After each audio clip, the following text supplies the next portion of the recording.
los líderes del PRI, PAN y PRD, y que deberían de incluir a las otras fuerzas, porque finalmente la agenda de esta Cámara de Diputados debe de ser de todos los mexicanos y quieran o no nosotros también representamos una parte de este país.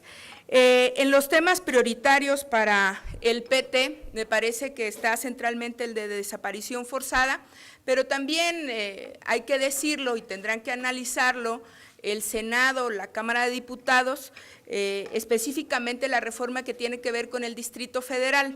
Esta ha sido una discusión que se ha tomado en bastantes ocasiones en el Senado de la República y que finalmente pareciera que ha declarado ya el senador Barbosa que va a salir una minuta que llegaría antes de que termine el periodo ordinario y que nosotros estamos esperando que llegue a Cámara de Diputados porque nos parece muy importante que el Distrito Federal pueda trabajar ya sobre su propia constitución, pero que sea una asamblea distinta a la Asamblea Legislativa quien pueda trabajar sobre la constitución del Distrito Federal.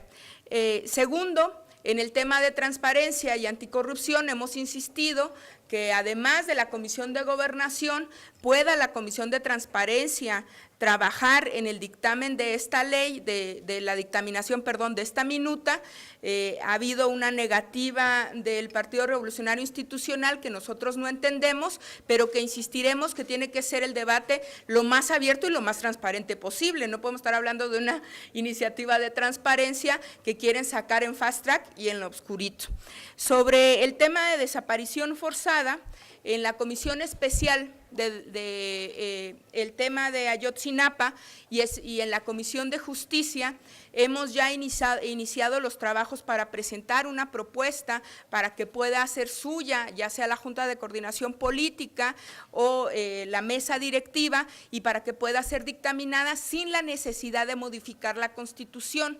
La gran duda de si vamos a tener tiempo o no, la verdad es que es un tema de voluntad política. Este es un asunto que está vigente desde el día de la desaparición de los jóvenes, 26-27 de septiembre, y que me parecía que es urgente que lo hubiese dictaminado la Cámara de Diputados desde que se presentaron las primeras iniciativas. Tenemos cerca de 7 iniciativas sobre el tema y me parece que la Cámara de Diputados, más allá de lo que el Senado esté analizando, debe de dar respuesta a la ciudadanía y modificar el Código Penal para adecuar el tipo en el tema de desaparición forzada. Hemos insistido así desde octubre y noviembre que se presentaron las primeras iniciativas, una de ellas de su servidora, e insistiremos en el tema. Hay otro tema que nos preocupa, que es específicamente el tema de seguridad social, en el tema de recuperación de cartera del Infonavit y el Foviste. Hubo una iniciativa similar hace unos cuantos meses y hoy en la Comisión de Economía estaremos analizando una iniciativa que ha sido modificada, pero que tiene como objeto central la recuperación de cartera en un juicio mercantil sumario rapidísimo para quitarles todos los adjetivos calificativos, y lo que a nosotros nos parece como Partido del Trabajo, y así lo hemos planteado, es que así como se le da la garantía al Infonavit y al Foviste de recuperar su cartera en un juicio de 2 o 3 días, también se le pueda dar la garantía al trabajador en la ley, no en el contrato, de que puedan tener los derechos que marcan sus contratos para que puedan revalorar su cartera y no se les despoje de vivienda. ¿Cómo sabemos que así opera esta reforma?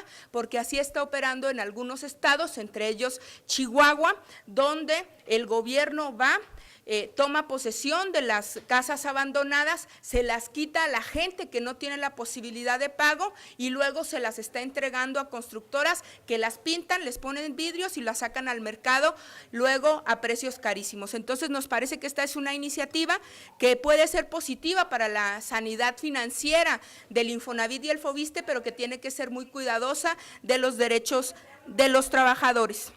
Y voy a cerrar porque vienen los coordinadores del Partido Acción Nacional y del PRD con el tema del proceso electoral. El día de ayer vimos en el Partido del Trabajo, y el coordinador de Morena, vimos en el Partido del Trabajo el inicio de las campañas federales. Nos parece que más allá digamos, del escenario rosa que quiera marcar el partido, el PRI, lo que estamos viendo es que este proceso electoral está primero basado en la incertidumbre, lleno de acuerdos del Instituto Nacional Electoral que están tratando de subsanar una reforma política incompleta, inconsistente y caprichosa. Y me explico. Es incompleta porque no consideró muchas de las partes del proceso electoral que hoy los mismos consejeros están teniendo que, a través de acuerdos del INE, subsanar. Y es caprichosa porque se incluyeron cosas tan absurdas que no solamente tienden a la desaparición de algunas fuerzas políticas que están en inequidad de circunstancias, sino que además tienden al burocratismo de los partidos políticos. Doy un ejemplo muy claro. Los partidos políticos ahora tienen que no solamente informar evidentemente de las agendas de todos sus candidatos, sino que además tienen que dedicar una persona que esté por candidato al día reportando todos los gastos y actividades y cambios de agenda, esto por un acuerdo del Comité de Fiscalización del INE que tienen sus candidatos. Esto quiere decir que un partido político tendría que tener cuando menos 300 contadores y cuando menos 300 personas que estén reportando al día sobre la agenda y los temas de fiscalización. Esto es completamente inoperante y además es contrario a lo que la gente quiere. La gente no quiere burocracia en los partidos, quiere partidos que estén en la calle y que estén utilizando su dinero en llegar a la gente y en levantar las propuestas de la gente y en rendir resultados. Esta reforma política, entonces, caprichosa y absurda, está tratando de dar salida a este proceso electoral que además nos deja en evidencia que la ley aplica para todos, pero para unos más que para otros.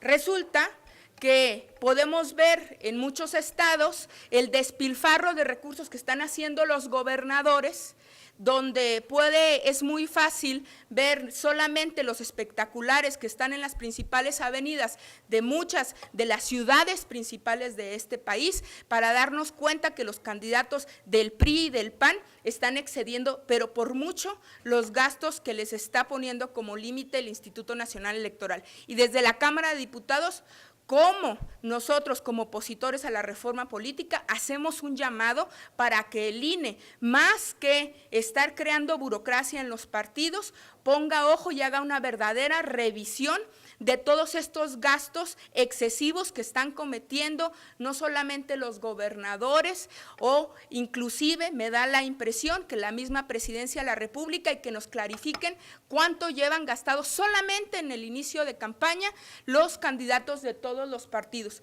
Mientras unos están por tierra haciendo el trabajo que deben de hacer, otros están ya por aire gastando millones y millones de pesos que deberían de estar no solamente reportados al INE, sino que además deberían estar reportados a la ciudadanía. Entonces, me parece que esto es completamente inaceptable. Y sobre el tema del cerrojazo a la tortura con el relator de la ONU, simplemente quiero decir que una cosa es la tortura y otra cosa es la desaparición forzada. Son dos cosas completamente diferentes.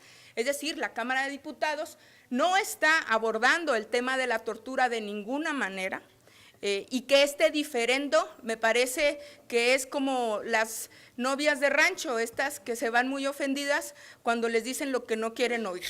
Así está actuando el gobierno federal, y el gobierno federal tiene que entender que vive en un mundo globalizado, ellos mismos lo han dicho, y que en la geopolítica México está visto como un país al que le falta seguridad y Estado de Derecho. No debería de ofenderse y pelearse con el relator, sino debería de resolver los problemas en casa. Estoy para sus preguntas. Hola, Lilia. Hola, quiero preguntar un par de cosas. Sí, gracias. Espérame, estoy tomando nota del último que dijiste. Ya, ok. Preguntas. ¿Qué opinión tiene tu bancada sobre este asunto de la Conagua y Korenfeld? Si tú, que das en parte seguimiento a ese tipo de temas, ¿van a promover algún tipo de acuerdo, alguna solicitud en particular Además de que ya la Función Pública está investigando al titular de la Conagua por este uso particular de recursos públicos y que además tiene que ver con el caso de las campañas, ¿no? Si uno se va de vacaciones, pues los otros gobernadores pueden agarrar los helicópteros y rentarlos con no se sabe qué recursos para ir a una apertura de campaña. ¿Qué punto de vista sobre estos dos temas, Lilia? Y quisiera preguntarte también,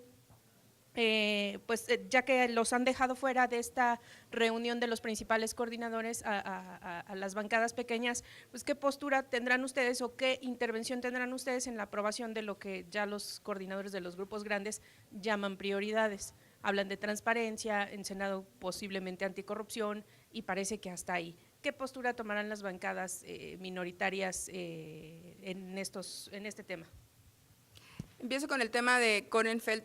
Precisamente cuando discutíamos el asunto de la Ley General de Aguas, nosotros decíamos que se le daba atribuciones extraordinarias al director de la Conagua, que además iba a poder controlar, bueno, pues para dónde iba el agua, iba a poder controlar inclusive los cultivos de este país, al paso que íbamos, y que no se le podía dar tantas atribuciones a un organismo como Conagua. Lo que hoy conocemos de los actos de corrupción o cuando menos desvío de recursos o cualquier cosa que pueda determinar la función pública, nos parece que no queda terminado, que debe haber una revisión que debe de llamar la Cámara de Diputados a través de su comisión de vigilancia para que ordene a la Auditoría Superior, y esto lo haremos a través de la solicitud de un punto de acuerdo para que se estudie no solamente lo que está haciendo en el tema de los helicópteros, sino en el tema, y esto para la gente del desierto es muy claro, del uso que se está dando del agua en los temas electorales. En las zonas desérticas el agua es más valiosa que cualquier tipo de cambio, que cualquier moneda y que cualquier dinero. El detener el agua a ciertas regiones agrícolas para forzar a comunidades enteras a que voten por un partido político en específico, en este caso el PRI, es una actividad que sucede en cada elección y que en esta ocasión nosotros estaremos denunciando constantemente. El uso del agua ha sido por muchos años en las zonas desérticas una moneda de cambio, más allá que las tarjetas Monex y más allá que las despensas. Este es uno, me parece, de los elementos más perversos de transacción por el voto y que sabemos que sucede y que sabemos que sucede desde la Conagua, y esto también pediremos que lo investigue la Cámara de Diputados. Ese sería nuestro punto de vista en el caso de Conagua. Y sobre el tema de que nos dejen fuera, bueno, hay que recordar que cada periodo ordinario, e inclusive antes de que empiecen los periodos ordinarios, hay esta reunión, y lo voy a decir entre comillas, de juntas de coordinación política, siempre se le había llamado así. Hoy el diputado Gutiérrez de la Garza fue muy cuidadoso en hacer la diferenciación, y la realidad es que cada periodo y cada comida esta que tienen, que salen por ahí a veces en algunos medios de comunicación, todos comiendo, es el PRI, el PAN y el PRD. Y la postura que nosotros hemos tomado es una postura de plantear nosotros los temas que creemos de importancia y de insistir para que se incluyan. Insisto, valga la redundancia, porque la agenda no es solamente la que ellos marquen y la agenda no puede ser solamente la que ellos acuerden en un intercambio de temas del uno por el otro. Por ejemplo, está el tema del Distrito Federal, que ha sido inclusive, para irnos en términos de las o de estos tres partidos mayoritarios, fue una prioridad para el PRD en el pacto. Y la reforma del Distrito Federal está durmiendo el sueño de los justos. Y hay otras reformas que están pendientes, como el tema de desaparición forzada, en efecto, como el tema de transparencia y anticorrupción, y me parece a mí que pasando la elección necesitamos hacer adecuaciones inmediatas a la LEGIPE y a la Ley General de Partidos, porque esta reforma política definitivamente no aguanta más. Hay algunos diputados que dicen que terminando el periodo ordinario se acaba el periodo y se acaba esta legislatura. Yo digo que si ustedes nos pagan hasta el último día de agosto, ¿por qué diablos no vamos a trabajar hasta ese día? Sí, diputada, en el contexto que usted comenta del inicio de las campañas, hoy ya un diario de circulación nacional dice que Movimiento Ciudadano y PT sin AMLO pues están a punto de perder el registro. ¿Cuál es su opinión al respecto? Mira, sobre este tema, y aquí hay que ser sumamente objetivos, entendemos la crítica, me parece que es una opinión particular del periódico que ha sacado esta declaración.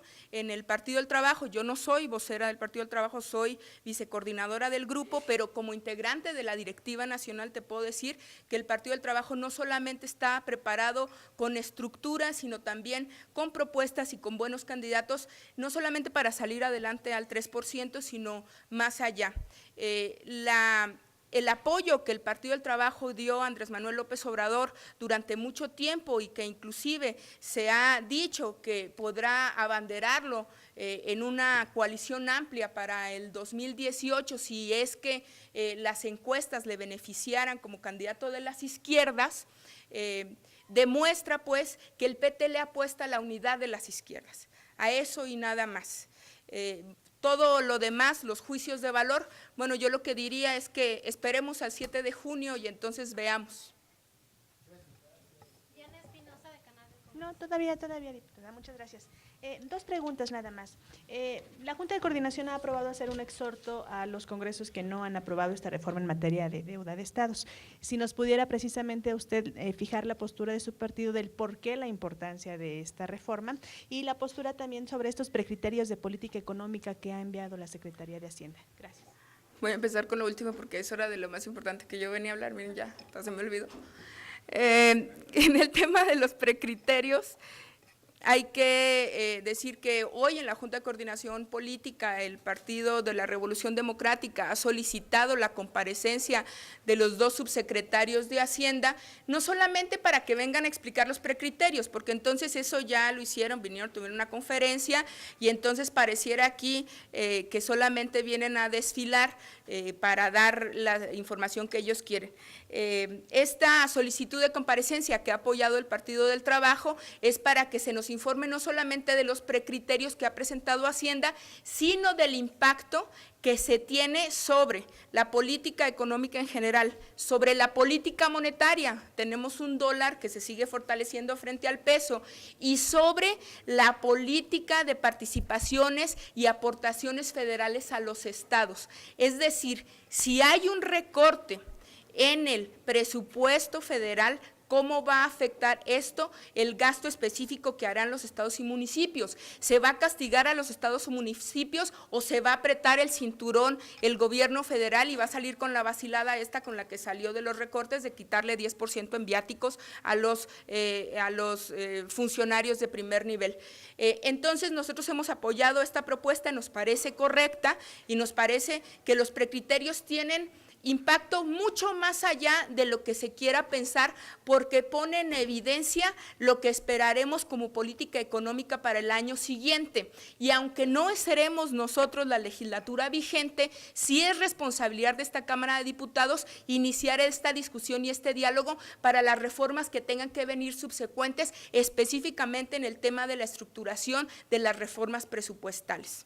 Y en el tema de los 17 estados que faltan sobre la aprobación de la ley de deuda de estados y municipios, me parece que los gobernadores están haciendo operar su aparato, que evidentemente ellos no quieren centralizar la deuda de estados y municipios, a menos pues que sean beneficiados por la Secretaría de Hacienda y les renueven las deudas, pero esa es otra historia. Y lo que a nosotros nos parece, nosotros votamos en contra de esta reforma porque más allá de lo positivo que tiene, que es controlar la deuda de estados y municipios, sí nos parece que centraliza y que vuelve a la Secretaría de Hacienda el gran controlador de los gobernadores y de los congresos locales a través de esta reforma. Nos parece que el PRI y el PAN podrán hacer su esfuerzo y jalarle la rienda a sus gobernadores, si eso es lo que ellos quieren. Profundizar un poco en la pregunta que hacía mi compañero hace un momento sobre esta encuesta de Sigma 2, en la cual el Partido del Trabajo tendría únicamente 2.6% de la votación, no alcanzaría el registro.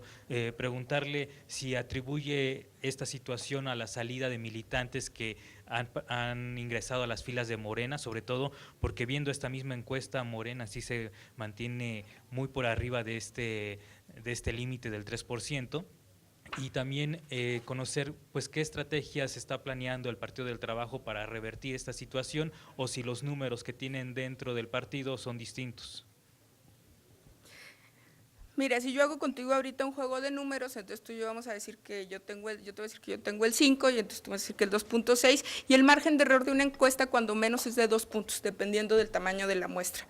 No voy a entrar a ese juego. Yo lo que te diría específicamente es que entendemos la fuerza que ha adquirido Morena como una nueva fuerza de izquierda, la reconocemos, pero también nosotros sabemos qué es lo que tiene el PT, y cómo hemos contendido en casi todas las elecciones intermedias, a excepción de la de 2009, donde apoyamos en una coalición parcial a Andrés Manuel López Obrador. Más allá de eso, en todas las intermedias, el Partido del Trabajo ha ido solo y ha superado el límite de la votación. El juego de las encuestas es un juego perverso, es un juego de números que hace que la gente se desanime para votar. ¿A qué le está apostando el PT? Y lo insisto, y por eso hemos sostenido inclusive una alianza con el PRD que ha sido muy criticada, a la unión y el fortalecimiento de las izquierdas frente al 2018.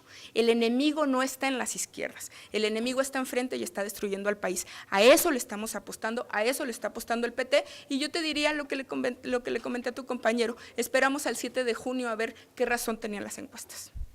Gracias.